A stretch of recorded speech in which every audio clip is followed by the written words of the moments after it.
Hundreds of trust investors gather together to defend their rights. Many are wondering what happens if trust is no longer trustworthy.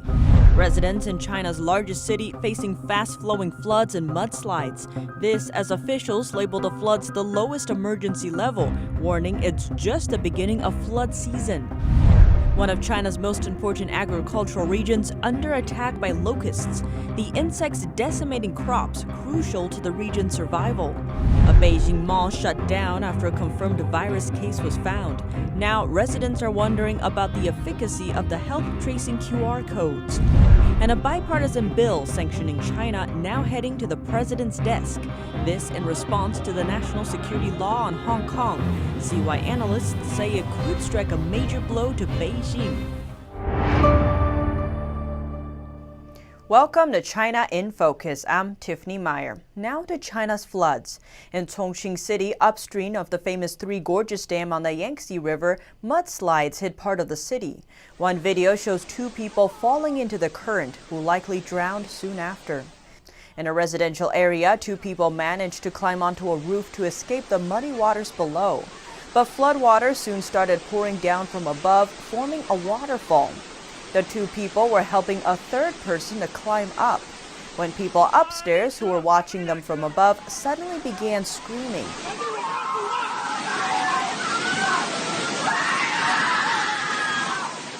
The video shows a torrent of muddy water had washed the small house away, where the two people were standing just seconds before. Debris from the house and the two people disappeared instantly. The third person, who had not yet climbed onto the roof, was still there, but remained in a very dangerous situation. A highway in the same city was also hit by a mudslide. This as a sped-up clip from Wednesday. When the fence bordering the highway was pushed down, highway traffic was soon blocked.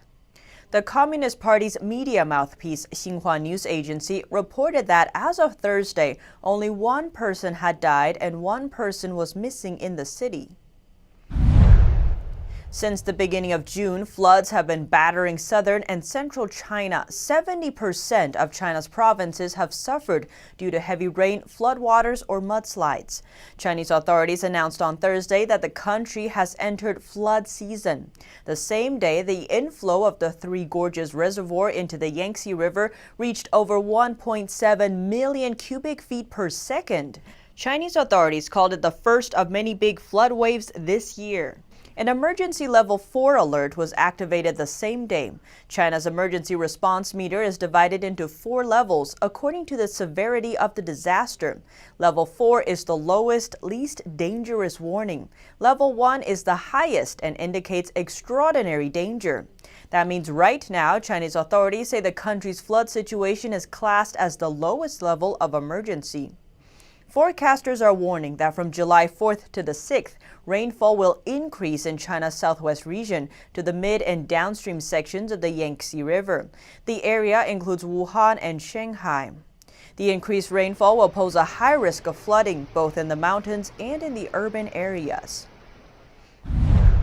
Now we turn to Beijing. Inside a shopping mall, a customer was seen screaming and crying on Thursday after she received a phone call from a hospital informing her that she tested positive for the CCP virus. She was sent to the hospital for treatment. A restaurant owner there told us the whole shopping mall has been closed, including her restaurant. Even takeout and delivery are suspended. She said she didn't know if they'd be allowed to reopen the next day. One netizen said since the woman's positive test results sent her into such extreme panic, it shows the epidemic has put the whole society under overwhelming pressure. The shopping mall is located 10 miles from Tiananmen Square in the center of Beijing. Now to the locusts. Recently, we reported about locusts emerging in northern China and one province in central China. Now, locusts emerge in the southern Chinese province of Guangxi, one of the most important agricultural provinces in China. They are eating crops. Chinese state-run media said 16 acres of farmland there has been hit by locusts. But people from that area said the affected area is far more than 16 acres. Maintaining investment and finance stability has become China's keynote. Hundreds of Chinese trust investment victims are oppressed by authorities when trying to defend their rights. Hundreds of investors gathered in front of the headquarters of Sichuan Trust Company, or STC, demanding that the company return their money. The police later dispersed the crowd, detaining some. Sichuan Trust Company broke its promise. Its $3.6 billion project failed to pay its investors because of poor quality underlying assets. For several years, the company generated returns for early investors by bringing in new investors, like a Ponzi scheme. But China's dire economic situation means this system is hard to keep up. Voice of America reported that a Sichuan Trust investor claimed the company's TOT project is engaged in illegal operations, like cooking the books, misusing funds, and investment fraud. China Banking and Insurance Regulatory Commission announced Beijing had issued an order suspending the TOT project. In the middle of June, hundreds of investors protested outside as officials, investor representatives, and the company staff held negotiations. The protesters were finally dispersed by police. There were more police and protesters at the scene. The police blocked the view of passers-by with police vehicles and buses. Mr. Liu, a TOT investor from Beijing, told us some people were detained, among whom were two elderly people. The police seized two seniors in their 60s or 70s and hurt the lady's hand. A TOT investor, Mr. Wu, says he and another dozen investors simply had a meeting with company management. They did not protest or do anything else, but the police still warned them in phone calls and visits. After the negotiation, Sichuan Trust finally agreed they will sell their building and license to compensate the investors. However, the move is not highly practical. One of the assets is currently frozen and the other is mortgaged. Mr. Liu told us the starting point for trust investment is nearly $150,000. That's a lifetime of savings for many. If I don't defend my rights, my hard-working years in previous decades will be in vain. Mr. Liu is unhappy Beijing authorities are simply suspending the project. He says the authorities only want to eliminate the financial system's poor quality underlying assets, but don't care about the billions of dollars investors are losing. Reporting by Xu Wenhui, NTD News. Thousands of Hong Kongers have taken to the streets to protest Beijing's national security law. But it's not a sentiment held by everyone. Behind closed doors, some investors are welcoming the inclusion by the mainland. Analysts and traders say markets in Hong Kong will benefit from more Chinese company listings and more links to the world's second largest economy. Chief executive at investment firm Geosecurities, Francis Lun, says there's a disconnect between the financial sector and the city's pro-democracy fighters. He added Hong Kong's financial market will survive as long as Chinese companies come and list in Hong Kong. Chinese companies already make up over 70% of Hong Kong's stock market. Analysts say the city will financially benefit from closer ties to the mainland, which could soften the economic blow from Washington stripping Hong Kong of its special status. But investors' view of the law could change if questions over Hong Kong's legal and political independence cause businesses to leave. The city's economy would take a big hit in that case. While the new law brings Hong Kong closer to the mainland, including bringing in Chinese money, it puts the city's international business relations in jeopardy. Many Western countries are wary of doing business directly with China, preferring Hong Kong instead. Hong Kong passed from British rule back to Chinese rule in 1997. Under the One Country, Two Systems framework, Hong Kongers were granted more freedom than people in mainland China. The city also has separate legal and economic systems. That policy was supposed to stay in place until at least 2047. Critics have raised concern that the new law eradicates those differences, putting Hong Kong's place on the international stage at risk. Many investors are staying silent about their views on the law. Reuters said more than half a dozen people refuse to talk about any effects the law could have on their businesses.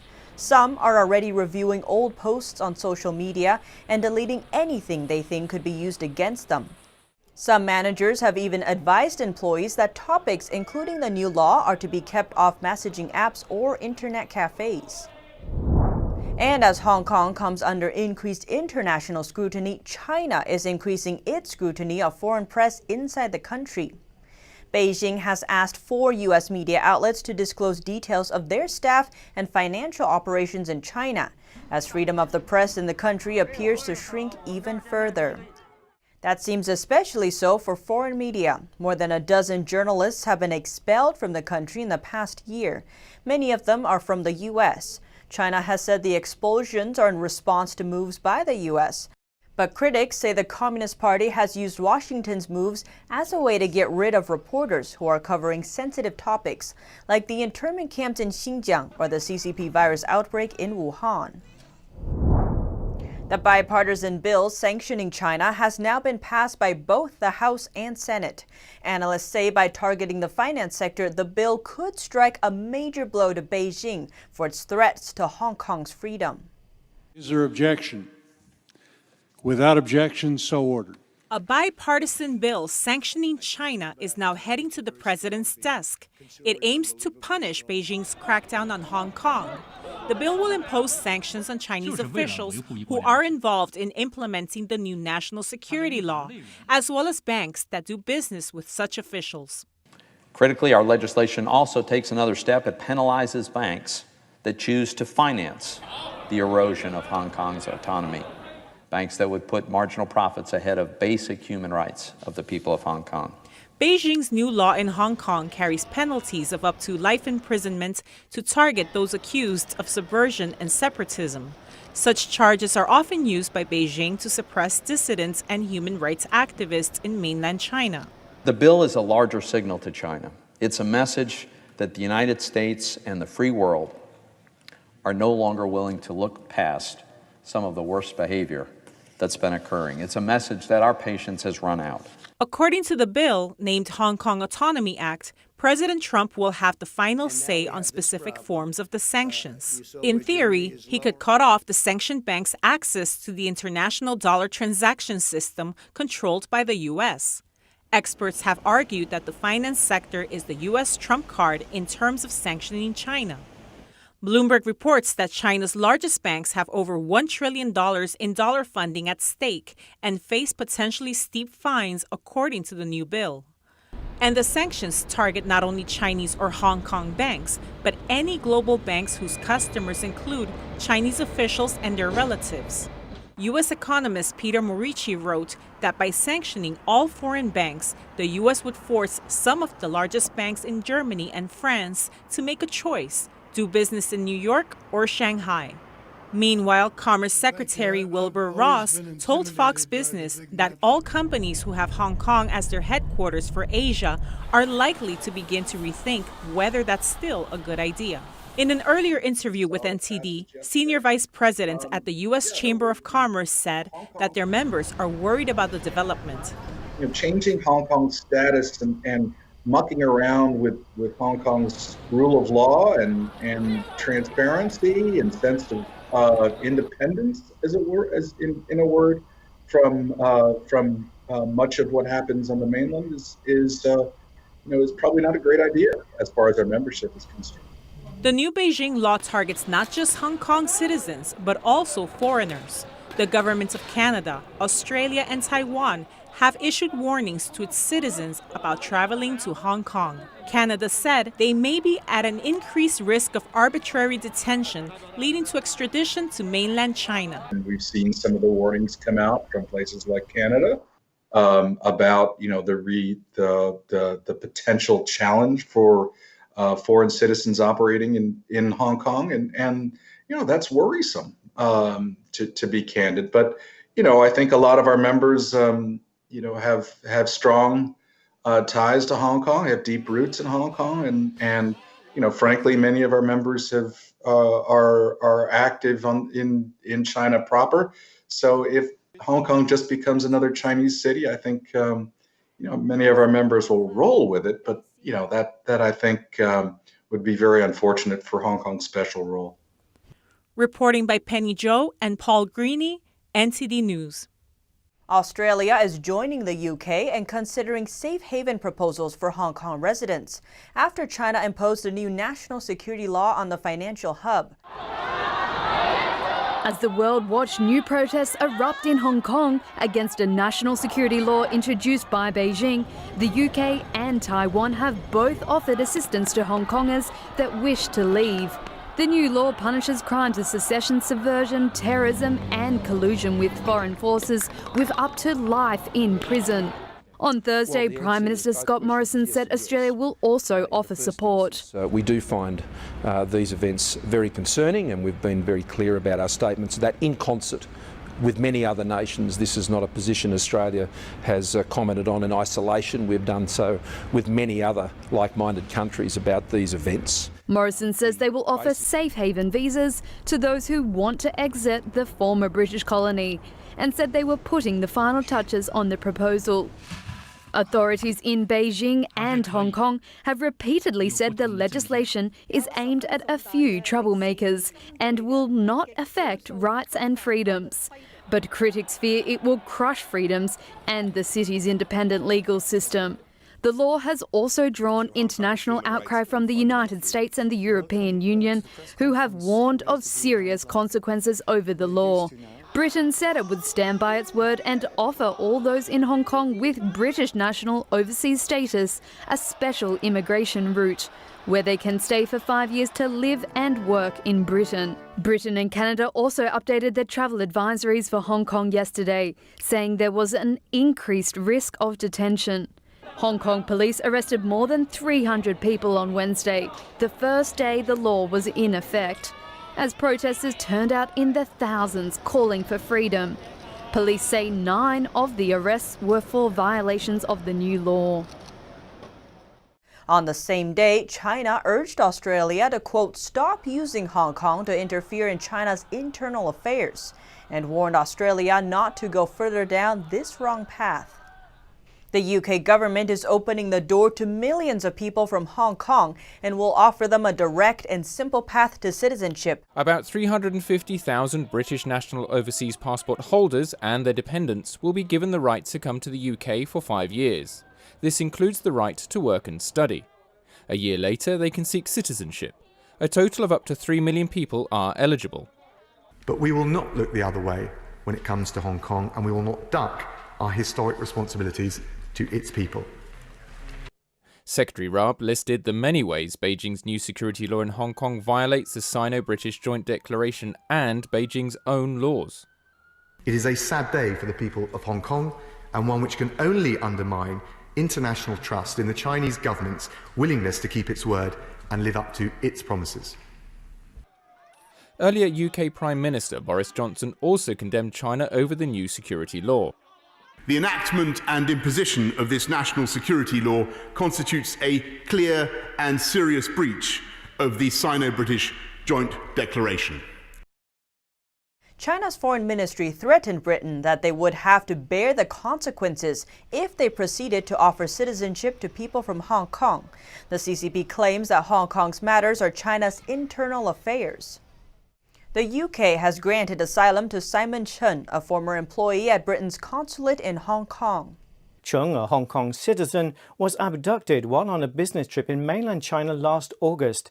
He was held for 15 days and says he was tortured.